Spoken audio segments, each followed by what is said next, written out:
If Huawei and ZTE or the Chinese government decide to turn off the networks in Germany, it would be devastating for Europe. The sequence of events here is way overblown, and I just can't see a situation under which anybody in the Chinese government would believe that this was a good idea. Building the fundament of the digital society on top of Chinese equipment is a risk I won't take.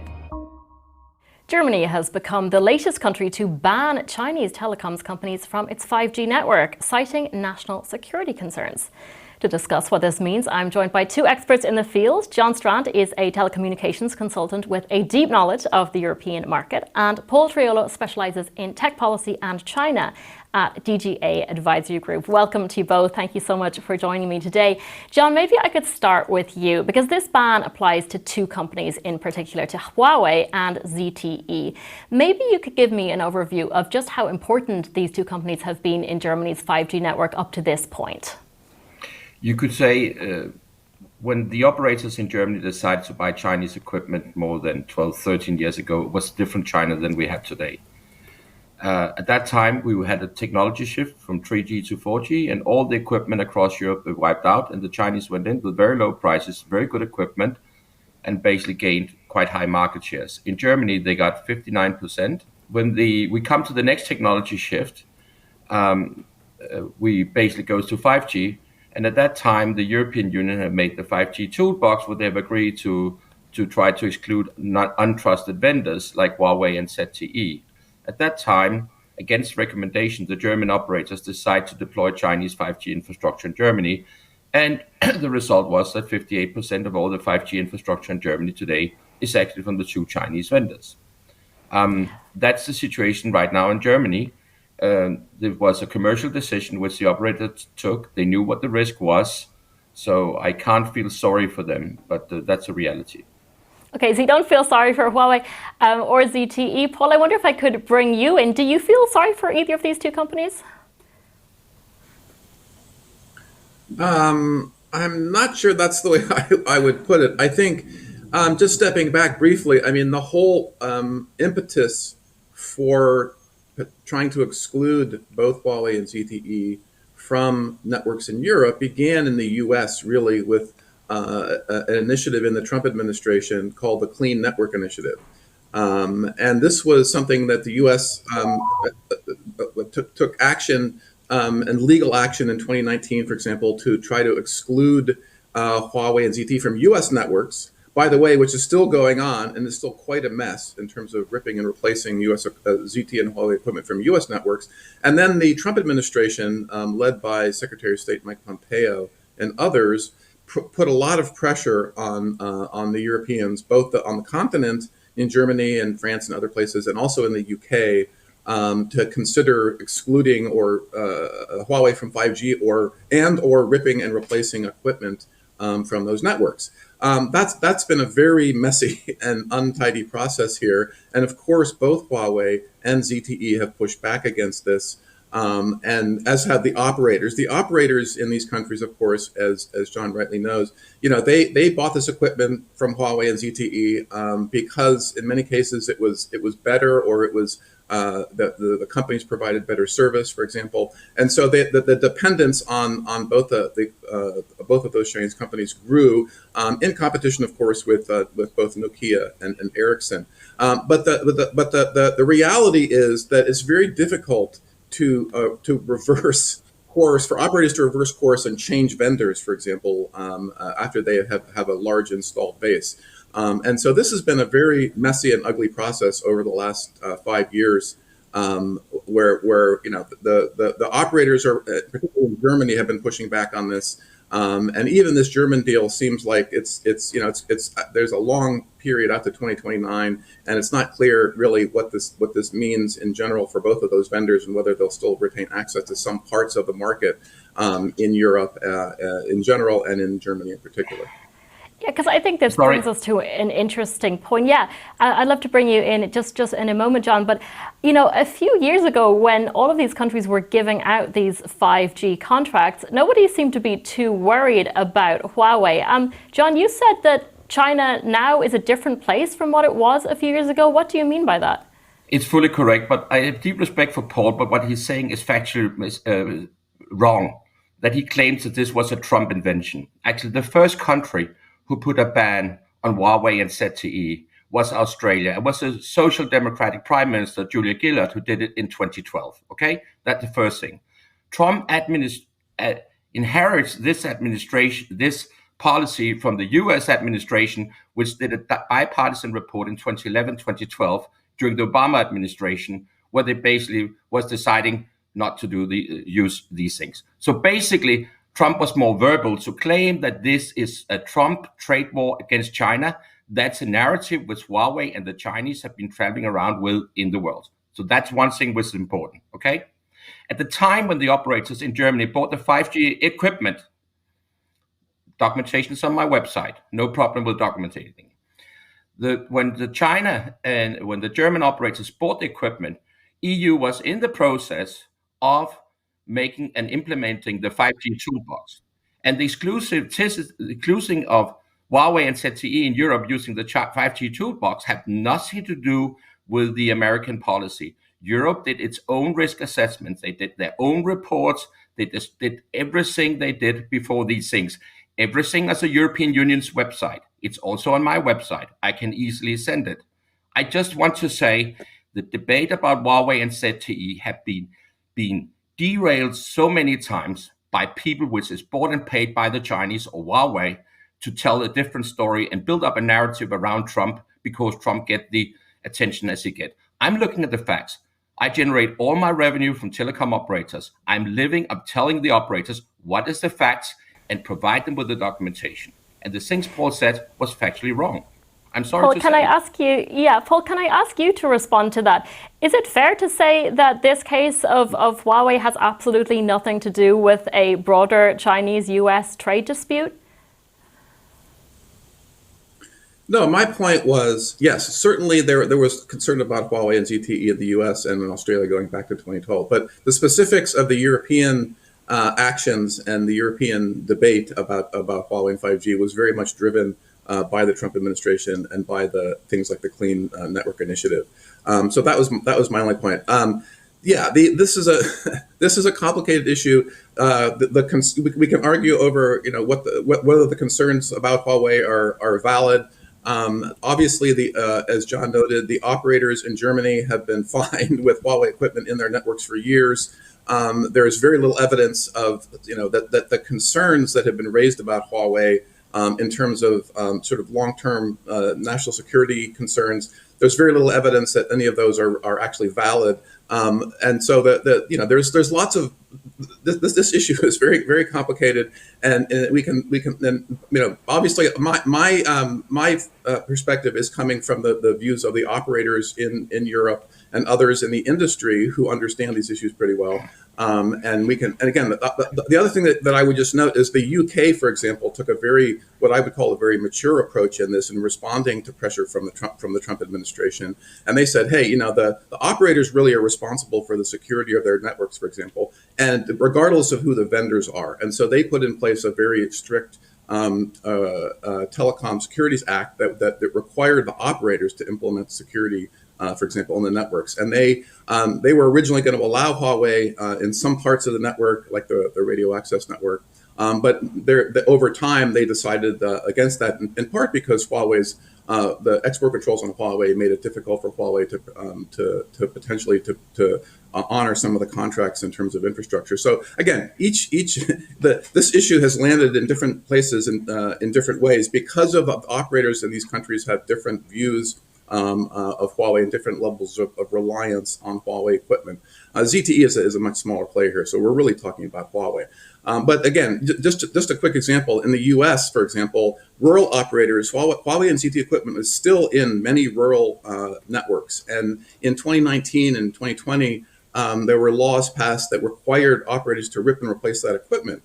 And 5 years later, most of that equipment is still in the networks because funding for that, for example, from Congress, has been way short of the amount needed to actually rip and replace that equipment. So the big issue here that John, I'd love to hear John's view on is the cost of this. Who pays for this?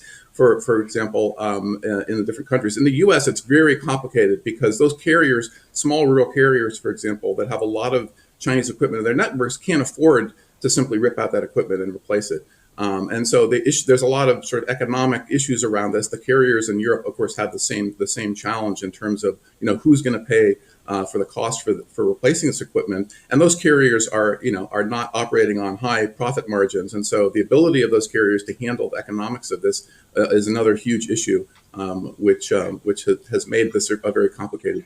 And listen, comparing the US case with the European case is totally absurd, because the cost of ripping and replace, we're not talking about ripping and replace. We're talking about this a technology shift.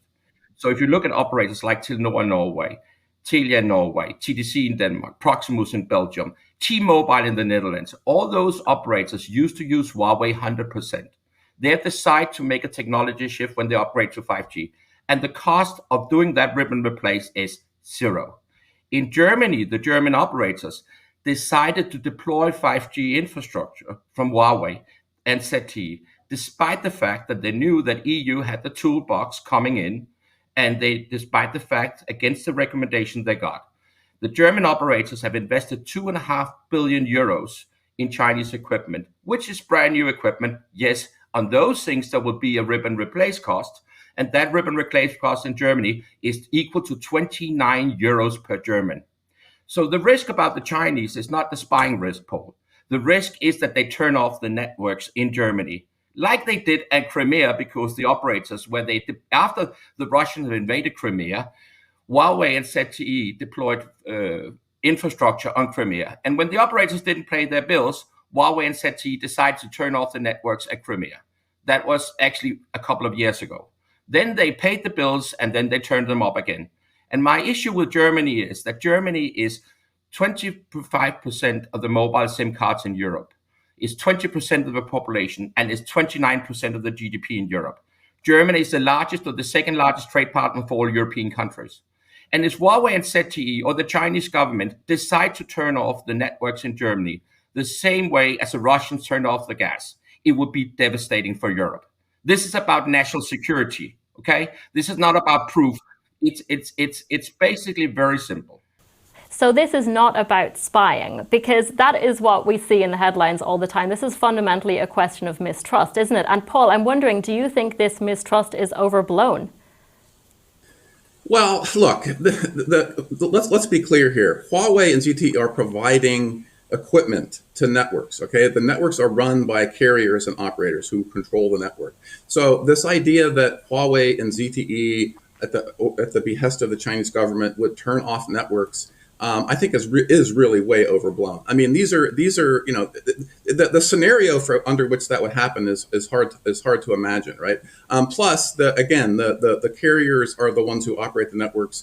ZTE and Huawei are equipment vendors, right? They're not network operators, and so we would have to believe that the Chinese government would somehow believe this was a good idea to order their companies to do some sort of software updates that would allow the networks to be turned off. So the sequence of events here is to me is way overblown. I've worked in government. I know how networks operate. I know how hard it is to do these things, and I just can't see a situation under which anybody in the Chinese government would believe that this was a good idea.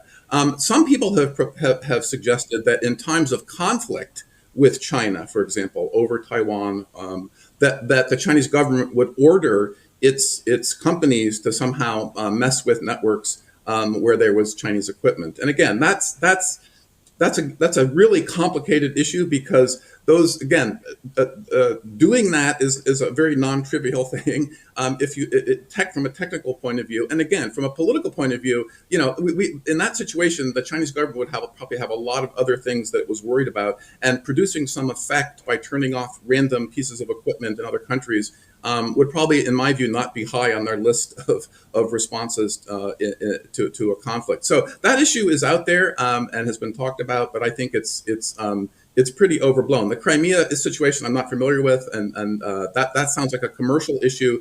And again, I'm not sure what the carriers who were actually using that equipment, if what their role was in that. It sounds like it's not clear to me, what the actual circumstances were there. But again, the comparison to sort of the Russian gas situation, I think also is sort of not really relevant here, because that was a very different type of service. It was a commodity. This is equipment, again, that we're talking about in networks, and we're talking about carriers that are actually running those networks. And operating using gear from Chinese companies. So it's a very different sort of situation. John, why do you think the Chinese government would want to tamper with networks in other countries and make them lose simple. connection? Yes, Germany as well as Denmark, where I come from, is a part of NATO. Okay, and in NATO we don't buy Chinese fighter planes. Okay. Digital infrastructure is a fundament for the modern society. The reality is there is a risk. China is not a part of the same military alliance as we are. China consider Russia, North Korea, and Iran as their friends. If you go to a shopping mall in Moscow, you can make a selfie with you and two models of General Secretary Xi and Putin. Okay? This is how Russia looks at China. This is how China looks at Russia. Okay? So basically what I'm saying is we can do a lot of trade with China. I have no problems with China in many ways, but building the fundament of the digital society on top of Chinese equipment is a risk I won't take. And it's a risk which has been identified for years. And it's a risk with security officers across the world, not only in the US, but the ENISA, the European Security Agency, have been analyzed and identified in details, okay? And that with the operators running the networks is Chinese software which is inside, and networks need software upgrades all the time. So the Chinese can either stop delivering the software, or they can also deliver software which makes the networks goes down. So that one that the operators in control of the network is factually actually wrong. I'm sorry. I've been in this industry for 28 years. I have more than 180 operators on my client list. I'm providing my clients with our view on these things and the facts. Okay? That's what our client is paying us for. Okay? Not to do policy. And basically, I'm just looking at facts. I want to talk about another Chinese company now, and one that generates a whole lot of attention. It is TikTok and its parent ByteDance. Now, the US government this year passed legislation which would either ban the company or force it to be sold to a US approved vendor.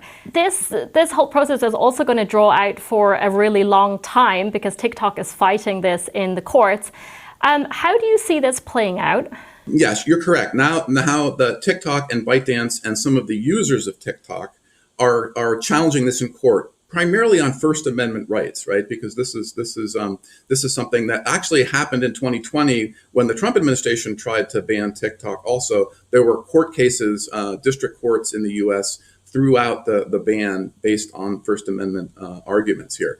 And so, but this time around, it'll be a little bit different, in part because, as I mentioned, TikTok has at least tried to take these steps, spent at least $1 billion on setting up this secure enclave in the U.S. to address these specific national security concerns. So they can also argue that. So the courts will have a difficult decision in the sense of the U.S. government arguments here are all about sort of what could be done in the future. Again, there's no real evidence that the Chinese government has used TikTok in any significant way, because TikTok is actually headquartered. The corporate headquarters are offshore in the Cayman Islands, and ByteDance actually is owned primarily by Western investors and not by the Chinese government.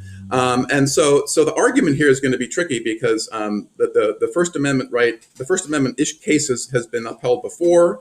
The U.S. government will argue on national security grounds, but so far those national security grounds are about sort of future concerns about what could happen and how the Chinese government might choose to use TikTok. And then, there's something like 150 million users in the U.S. of TikTok, many of whom make a living on TikTok. And so the courts will have to decide, sort of based on the arguments on both sides, which way to go here. And it's going to be tricky. I think there'll be appeals, and this will probably drag out. The deadline for the divestiture order, I believe, is in early January.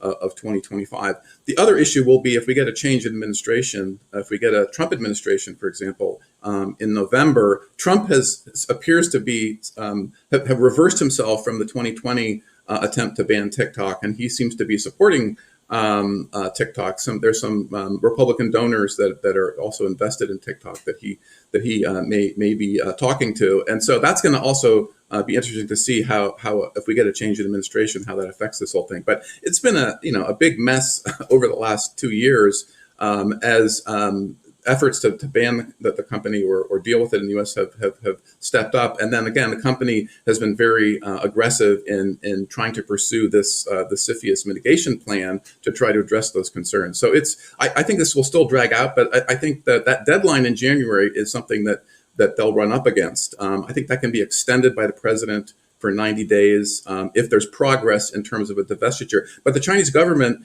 has said that it will probably not approve this forced divestiture.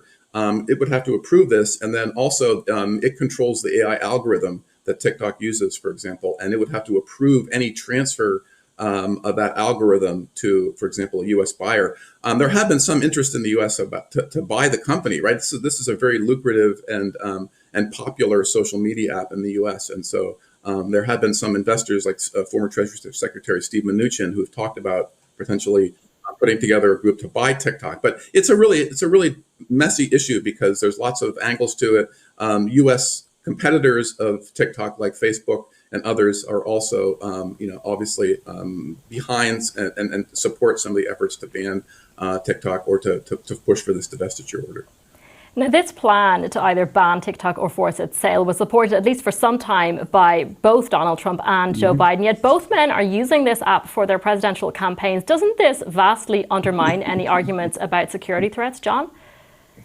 It do, but I think it's the whole discussion about TikTok. I would give Paul right that it's very complicated in many ways, but I think it's also important to listen to the congressional hearing there was in the Energy and Commerce Committee in March last year, where Xu he was in the hot seat for 5 hours.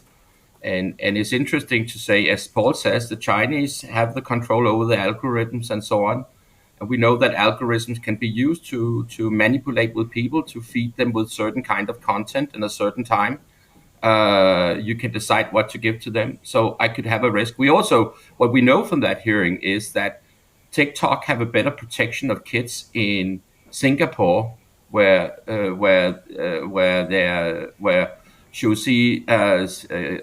wife and kids are living, than they have in the United States and in Europe.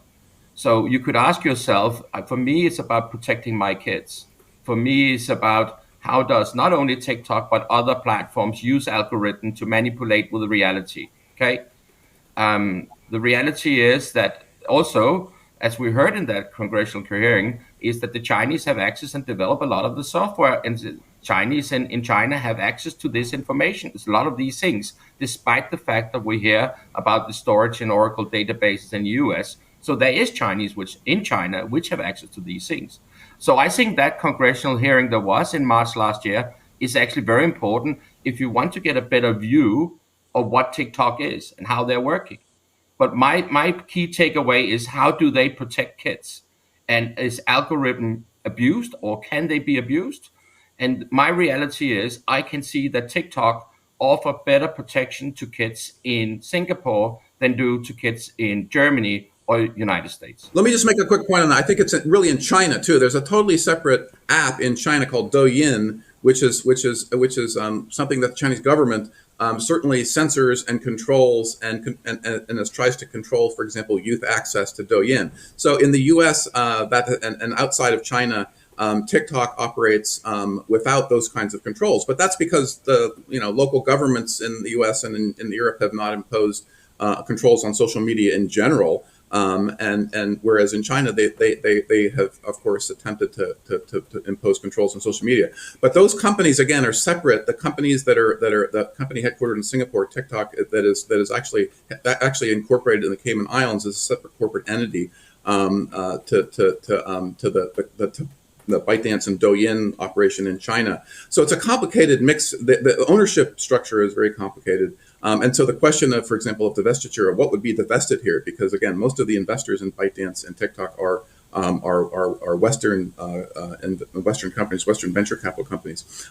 To John's point about the manipulation, it's tricky because this is a user-generated content platform, right? The users generate the short videos, and so they would detect very quickly if anybody was trying to inject things. And it's not again technically a very non-trivial thing to manipulate an AI algorithm, which is really the secret sauce that TikTok has, right? That algorithm is very good at giving users what they want, exactly what they want. I've used TikTok, and it's very good. If you show interest in any particular topic, it will give you more of that topic. And so users are would be very sensitive to any sort of propaganda that the Chinese government, first of all, would be interested in using this for, and second, the technical aspect of this is very difficult. Would be very difficult for the Chinese government to actually determine, which sorts of things would be of interest to users to achieve some sort of effect. So it's not clear to me that the Chinese government has any interest in using this particular platform to try to influence people. And most of the users are very young, right? They're 12 to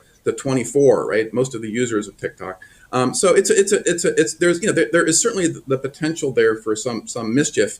But again, I think the TikTok effort under the so-called Project Texas was to try to directly address those specific concerns. And so Oracle, for example, has had full access to the source code of the AI algorithm. And can determine if there's been any sort of tampering with the algorithm. And then the user data is stored in that secure enclave in the US. So the people behind that were very serious cybersecurity experts, many of them former US government officials that did that. So that was a very serious effort to try to address those concerns. Again, this company, and the CEO that John mentioned, CEO Shou, he was very angry because he had to spend $1 billion to try to address these concerns, and his competitors like Facebook, don't have to do anything to protect user data, for example, because there's no data law in the U.S. One of the criticisms here is that there is no broader data law, data privacy or data security law in the U.S. that all companies would have to adhere to, for example. And so that's why TikTok feels like it's being singled out here in terms of social media use. And finally, the other argument that's made that I think is actually more valid is, TikTok is allowed in the U.S., but of course, U.S. social media companies are not allowed to operate in China, or choose not to operate in China, more accurately, because they do not want to comply with Chinese censorship laws, right? And so there's a sort of a reciprocity issue here at stake, and some critics of TikTok say, well, why are we allowing a Chinese social media company to essentially operate in the U.S. When China makes it difficult for social media companies to operate in China? And I think that's a valid argument, but that's a tricky one because that would require some negotiation, and that would require U.S. social media companies to want to operate in China under the current, very, very onerous restrictions around content, for example. John, do you want to weigh in on that?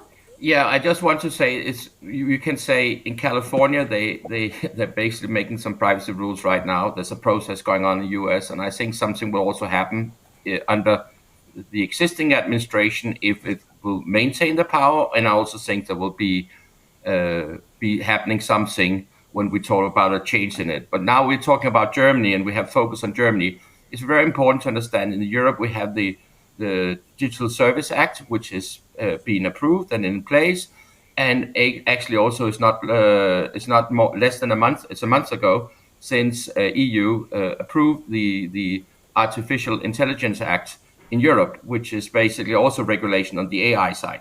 So let me say that in Europe, we are very much aware about these things. And the European Union's opinion about algorithm and social networks, independent about it is TikTok or it's Facebook or it's Google or someone else, is basically you can manipulate with the algorithm.